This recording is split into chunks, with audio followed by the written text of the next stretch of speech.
Assalomu alaykum. Bugun sizlar bilan soliq tekshiruvlari to'g'risida gaplashamiz. Bulardan birinchisi kameral soliq tekshiruvi bo'ladi. Bu Soliq kodeksining 138-moddasi bilan tartibga solingan. Kameral soliq tekshiruvini boshlash uchun nima asos bo'ladi? Soliq to'lovchi tomonidan soliq organiga taqdim etilgan hisobotlari va soliq organi tomonidan soliq to'lovchiga tegishli bo'lgan ma'lumotlarni boshqa tashkilotlardan oladi va shularni bir-biriga solishtirish orqali agar qanaqadir mutanosiblik paydo bo'ladigan bo'lsa, soliq to'lovchida avtokameral назначение bo'ladi. Bu avtokameral inson omilisiz bo'ladi. Ya'ni soliq organidagi dastur o'zi avtomat tarzda yuqorida aytib o'tilgan ma'lumotlarni bir-biriga solishtiradi va qanaqadir kamchilik aniqlangan bo'lsa, to'g'ridan-to'g'ri soliq to'lovchiga ma'lumotnoma jo'natadi. Ushbu ma'lumotnoma inson omili aralashmagan holda taqdim etiladi.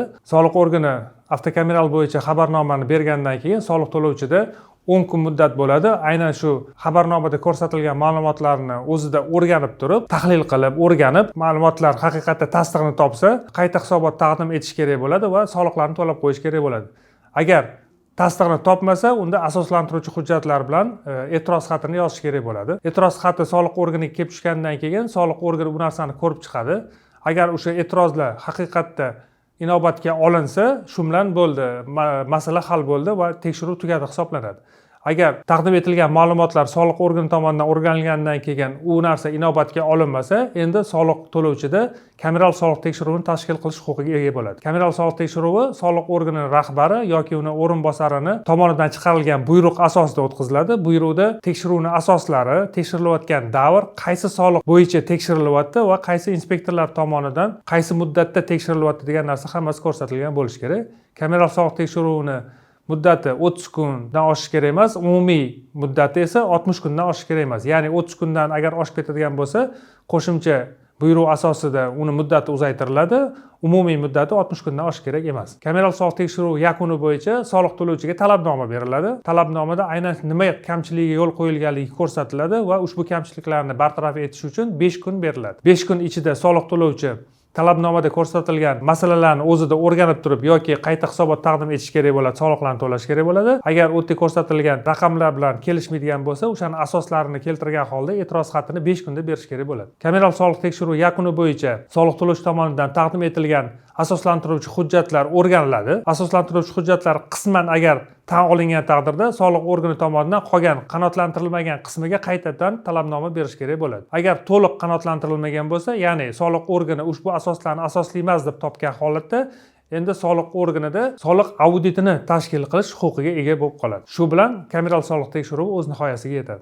Endi ikkinchi soliq tekshiruvi bu sayyor soliq tekshiruvi bo'ladi. Sayyor soliq tekshiruvi korxonani binosiga, ya'ni uni skladiga yoki savdo zaliga yoki ofisiga chiqib turib tekshiriladigan tekshiruv hisoblanadi. Bunda asosan korxonadagi tovar moddiy boyliklari qoldig'i yoki korxonani kassa apparatdan yoki terminaldan yoki QR kodlarni uradigan apparatdan foydalanyapti, foydalanmayapti, mijozga o'sha cheklarini o'z vaqtida beryapti, ishchilar, xodimlari hammasi ro'yxatdan o'tgan, o'tmaganligi, savdo qoidalariga rioya etayotgan, etmayotganligi bo'yicha tekshiruv o'tkaziladi. Sayyor soliq tekshiruvi 10 kundan oshmagan muddatga belgilanadi. Sayyor soliq tekshiruvini o'tkazish uchun asos bo'lib, u ham aynan shu risk analiz ma'lumotlari asos bo'ladi. Kameral soliq tekshiruvi davomida qo'shimcha ma'lumotlar olinish kerak bo'ladigan bo'lsa, u ham asos bo'lib hisoblanadi. Axborot vositalarida qanaqadir ma'lumotlar chiqqan bo'lsa, u ham asos bo'lib hisoblanadi. Jismoniy va yuridik shaxslar tomonidan arizalar kelib tushgan bo'lsa, ushbu arizalar ham sayyor soliq tekshiruvini o'tkazish uchun asos bo'ladi. Bunga misol qilib quyidagilarni ko'rish mumkin. Yuridik va jismoniy shaxslar tomonidan ariza kelib tushishini, bu chek bermaslik holatini ko'rsak bo'ladi. Bugungi kunda imенно shu aktual, ya'ni qaysidir do'konga xaridor kirib turib tovar olganda unga chek berilmasa va u soliq programmasi orqali menga chek bermadi deb ma'lumot beradigan bo'lsa, aynan shu sayyor soliq tekshiruvini o'tkazish uchun asos bo'ladi. Yuridik shaxslar tomonidan ham aynan shu misol uchun qanaqadir savdo qoidasini buzish holatlari aniqlanganda ma'lumot kelsa, shu ham asos bo'ladi. Axborot vositalari deylik, axborot vositalaridan har kuni misol uchun yengilliklarni ko'rib boramiz. Shu yengilliklarda deylik qayerdadir noqonuniy savdo faoliyati amalga oshirilyapti yoki qanaqadir jurnalistik tekshiruvlari, surishtiruvlari o'tkazilgan holatda qanaqadir noqonuniy tadbirkorlik faoliyatlari amalga oshirilayotganligi ko'rsatib o'tilgan bo'lsa, shu holatda soliq organida shu ma'lumot asosida sayyor soliq tekshiruvini o'tkazish uchun asos bo'ladi. Sayyor soliq tekshiruvini boshlanganda aynan shu tekshiruv boshlanganligi to'g'risidagi buyruq u ham soliq organining rahbari yoki o'rinbosari tomonidan imzolangan bo'ladi. U yerda ham tekshiruvchilarning familiyasi, ismi sharifi,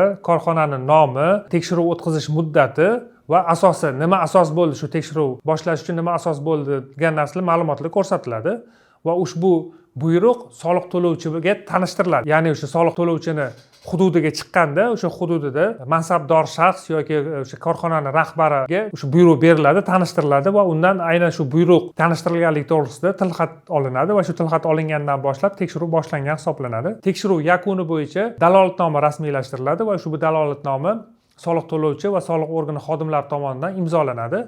Dalolatnomaning bir nusxasi soliq to'lovchiga berilgan kun tekshiruv tugagan hisoblanadi. Dalolatnoma olingandan keyin soliq to'lovchi tomonidan 10 kun ichida aynan shu dalolatnomaga e'tirozlari bo'ladigan bo'lsa, o'rganib chiqib, unga e'tiroznoma yozib turib, soliq organiga e'tiroznoma taqdim etish huquqiga ega bo'ladi. Agar soliq to'lovchi tomonidan e'tiroznoma taqdim etilgan bo'lsa, 10 kun o'tgandan keyin, lekin 5 kun o'tmasdan ushbu e'tiroznomalar ko'rib chiqiladi soliq organida va soliq to'lovchining ishtiroki ko'rib chiqiladi. U yerdagi asoslar hammasi o'rganiladi, yakuni bo'yicha qaror qabul qilinadi. Sayyor soliq tekshiruvi yakuni bo'yicha qaror qabul qilinganda u yerda soliqlar hisoblanadi va moliyaviy jarimalar qo'llanilgan bo'ladi. Soliq to'lovchi ushbu qaror olgandan keyin ushbu qaror talablarini bajarish kerak bo'ladi yoki e'tirozlari bo'lsa, yuqori turuvchi organga, ya'ni soliq qo'mitasiga yoki sudga e'tiroz va shikoyat kiritish huquqiga ega bo'ladi. Endi 3-chi soliq tekshiruvimiz bu soliq auditi hisoblanadi. Soliq auditini ham o'tkazishga aynan shu risk analiz dasturi asos bo'ladi. Kameral soliq tekshiruvi yakuni bo'yicha soliq to'lovchi tomonidan taqdim etilgan ma'lumotlar soliq organi tomonidan yetarli emas deb topilganda ular tomonidan bildirgi kiritiladi va shu bildirgi asosida ham soliq auditini o'tkazish uchun asos bo'ladi. Kameral soliq o'tkazilmagan korxonalarda ham soliq auditi o'tkazilishi mumkin. Bu narsa ko'rsatib o'tilgan. Ya'ni to'g'ridan to'g'ri risk analizda yuqori xavf bo'ladigan bo'lsa, uni kameral soliq tekshiruvi o'tkazib, vaqt o'tkazmasligi uchun to'g'ridan to'g'ri soliq auditini tashkil qilish ham mumkin bo'ladi.